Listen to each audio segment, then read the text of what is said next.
எபிசியாட்டமினா என்ன?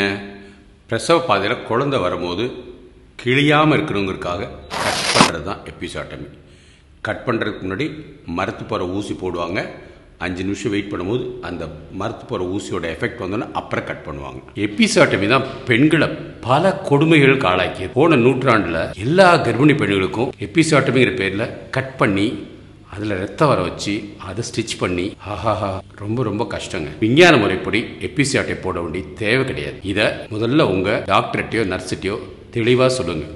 அவங்க போடவேன்னு சொல்லுவாங்க, ஆனால் கொஞ்சம் அமைதியாக சொல்லுங்கள். எப்பப்பெல்லாம் எபிசியாட்டை போடணும், அதாவது குழந்தை பிறக்கிறதுக்காக தான் எபிசியாட்டை போடுறாங்க. பட் இயற்கையாகவே பிரசவ பாதை குழந்தை வர்றதுக்கு அழகாக விரிஞ்சு கொடுக்கும். பிரசவம் கண்டக்ட் பண்ணுறவங்க தான் அதை அழகாக கிழியாமல் எபிசியாட்டமி இல்லாமல் பண்ணணும். ஒரு 70% ஆஃப் த பீப்புளுக்காவது. திருப்பி சொல்கிறேன், 100ல் 70 பேருக்கு எபிசியாட்டமி தேவையில்லை, 30% தேவை. யார் யாருன்னு சொல்லுவோம். எபிசியாட்டமி அது ஒரு சர்ஜரி. அந்த சர்ஜரியை நர்ஸும் டாக்டர்ஸும் இன்க்ளூடிங் நான் பல பேருக்கு போட்டிருக்கிறேன். ஆனால் விஞ்ஞான முறைப்படி தேவையில்லை. யாருக்கு தேவைன்னு பார்ப்போம். ஒன்று, குழந்தை ரொம்ப நேரமாக பிரசவ பாதையிலே இருக்குது, டிலேட் செகண்ட் ஸ்டேஜ் சொல்லுவோம். அந்த இடத்துல லைட்டாக எபிசோடை கொடுத்து பேபியை டெலிவரி பண்ணுறதுக்கு வாய்ப்பு இருக்குது. நம்பர் 2, ஆயுதம் போட்டு எடுக்கும்போது கட்டாய எபிசோடை போடணும். ஏன்னா ஆயுதம் போடும்போது அந்த பிரசவ பாதையை கொஞ்சம் அதிகப்படுத்திடும். 3வது, இப்போ சுகர் பேஷண்ட் நிறையா இருக்கிறனால பேபியோட 2 ஷோல்டர் இருக்கு இல்லையா, அது பெருசாக இருக்கும். அதனால் சுகர் பேஷண்ட்டுக்கு எபிசோடை போடுறாங்க. பிக் பேபிக்கு போடலாம். ஃபீட்டல் டிஸ்ட்ரெஸ், அதாவது குழந்தை மூச்சு திணறல் இருக்குன்னு வச்சுக்கோங்க, அப்போ போடலாம். இதை தவிர வேற எபிசியாட்டை போடுறதுக்கு எந்த ஒரு காரணமும் கிடையாதுங்க. So shoulder dystocia, instrumental delivery, delayed second stage, foetal distress, இதுங்க தான் எபிசியாட்டை போடுறது. இதை பார்க்குறவங்க ஸ்டாஃப் நர்ஸாக இருந்தாலும் தயவு செய்து கமெண்ட் போடுங்க. எபிசியாட்டமி இல்லாமல் ஸ்மூத்தாக அழகாக பிரசவ பாதை விரிஞ்சு கொடுக்குறது கொஞ்சம் வெயிட் பண்ணுங்கள். இன்னொரு 10 மினிட்ஸ் ஆர் 30 மினிட்ஸ், அதுக்குள்ளே அதுவாக பேபி பிறக்கும். நீங்கள் பேபி ஹெட்டை மாத்திரம் தாங்கி மெதுவாக பேபியை டெலிவரி பண்ணுங்கள். டேர் இல்லாமல் பார்த்துக்கோங்க. கம்ப்ளீட்டாக டேர் இல்லாமல் உங்களால் முடியும். எபிசியாட்டமி காம்ப்ளிகேஷன்ஸ் பார்ப்போம்.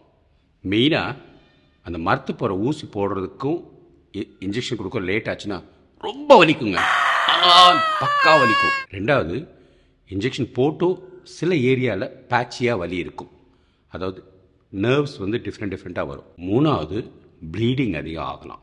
இம்மீடியட்டாகவே வயிற்றுக்குள்ளேருந்து வர பிளட் வெசல்ஸ் அது வந்து ப்ளீடிங் அதிகம் ஆகலாம். பட் நர்ஸஸும் டாக்டர்ஸும் அதை கண்ட்ரோல் பண்ண ரெடியாக இருப்பாங்க.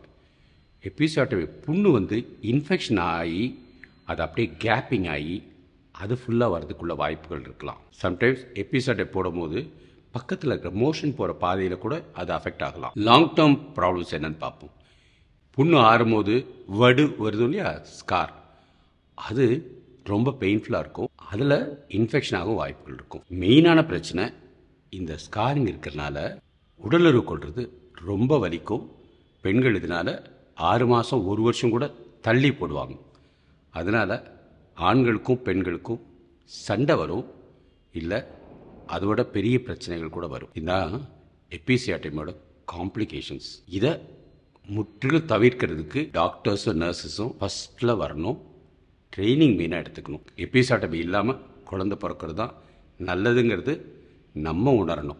3வது, நம்ம பண்ணக்கூடாது வந்து ஷேவிங்.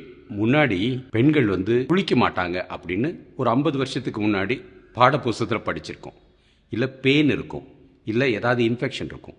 அதனால் ஆஸ்பத்திரிக்கு வந்த உடனே எனிமா ரூம்னு ஒன்று இருக்கும். அது உங்கள் பாட்டிமார்ட்டே இல்லை உங்கள் அம்மாட்டே கேட்டால் சொல்லுவாங்க.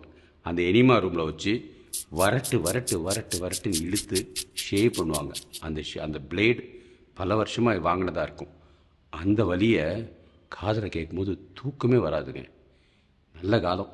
இப்போ ஷேவிங் கட்டாயம் பண்ணுறதில்ல. 20 வருஷமாகவே WCFல ஷேவிங் கிடையாது. ஏதோ ஒரு சமயத்தில் கொஞ்சம் ஹேர் அதிகம் இருந்தால் மைல்டாக கட் பண்ணி விடுவாங்க. ஷேவிங் கம்ப்ளீட்டாக தேவையில்லை. அப்படியே தான் இருந்தால் மைல்டாக வீட்டில் நீங்களே பண்ணிட்டு வந்துக்கோங்க, உங்களுக்கு அருவருப்பாக இருந்தால். மற்றபடி ஷேவிங் நைட்டிங்கேல் காலத்து ப்ரொசீஜர் இப்போ யாரும் பண்ணக்கூடாது, பண்ணுறது தப்பு.